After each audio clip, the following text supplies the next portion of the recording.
Thank you very much. I'm honored to welcome Republican and Democratic members of the Senate Finance Committee to the White House. And especially I'd like to thank Committee Chairman Orrin Hatch. Thank you, Orrin. Thank you. And Ranking Member Ron Wyden for joining us today. Thank you very much. Thank you, Ron. Thank you, Chairman. We're here to discuss our plan to deliver historic tax cuts for American families, businesses, workers. It will be the largest tax cut in the history of our country. Here are some of the highlights from our framework. We are doubling the amount of income that is taxed at the zero bracket. In other words, the zero bracket, many people will be able to take advantage of that bracket that are not in that bracket. We're increasing the child tax credit. We will end the estate tax, sometimes referred to as the death tax. We will cut the business tax rate from the highest in the developed world at 35% to no more than 20%. According to the Council of Economic Advisors, reducing the corporate tax rate from 35 to 20% would increase average household income by $4,000 a year. So each household, on average, would take in $4,000, and they'll go out and they'll spend that money, and that'll be great for the economy. We're cutting taxes on small businesses to the lowest rate in more than 80 years. For 30 million Americans who own small businesses, it will be a 40% tax cut. And they will thrive, and they will expand, and they will be happy.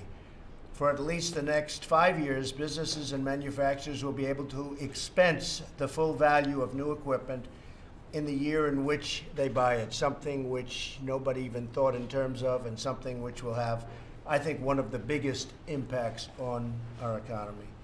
We will impose a one-time low tax on trillions of dollars of wealth parked overseas to encourage companies to bring back those profits and bring them back home and spend the money at home where it belongs. Right now, they can't bring the money back in because of bureaucratic problems, because of certain legislation, and most importantly, because the tax rate is so high that only a very foolish company head would bring the money back in. I think the numbers could even hit the $4 trillion mark. People have been saying $2.5 trillion for many years, but we know it's now much higher than that.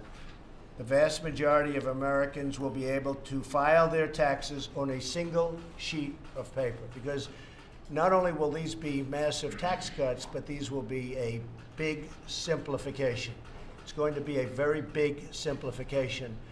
So it's really tax cuts and reform, but I focus on tax cuts because it's such an important weapon to get our country really moving. So we'll go from being one of the highest tax nations in the world to one of the lowest tax, meaning more jobs, higher wages, and more products stamped with the words, "Made in the USA." This is a once-in-a-lifetime opportunity, in my opinion. This is something that will be really unique. The timing is right. I have had people on both sides, and I promise not to mention the name of the people on the other sides or names, but a lot of people are liking this very much, and I think we'll have tremendous support. We're going to restore America's competitive edge, rebuild America's middle class, very much aimed at the middle class, and renew the promise of the American dream. We're going to have companies pouring back into our country instead of leaving our country. We're not going to have them leave and fire everybody and make products and sell them back into our country totally untaxed. All we do is end up with lots of people without jobs and no product. It's not going to happen anymore. So I just want to thank everybody for being here. It's a great honor. We're going to have a great discussion today, and I'm sure we'll have unanimous support. I have no doubt, right? Right, Ron? I think, right?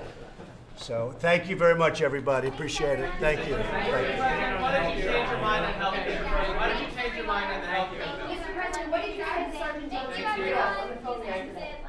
Didn't say what that Congresswoman said. Didn't say it at all. She knows it, and she now is not saying it. I did not say what she said, and I'd like her to make the statement again, because I did not say what she said. I had a very nice conversation with the woman, with the wife, who sounded like a lovely woman, did not say what the Congresswoman said, and most people aren't too surprised to hear that. What is the proof, Mr. President? Let her make her statement again, and then you'll find She is out. saying that you said that it's Okay, impossible. let her make her statement again, and then you'll find out. Why did you make the Yeah, go ahead. Thank you. Let's go. Well, we'll see the bipartisan. We're going to see the bipartisan, and Lamar Alexander's working on it very hard from our side.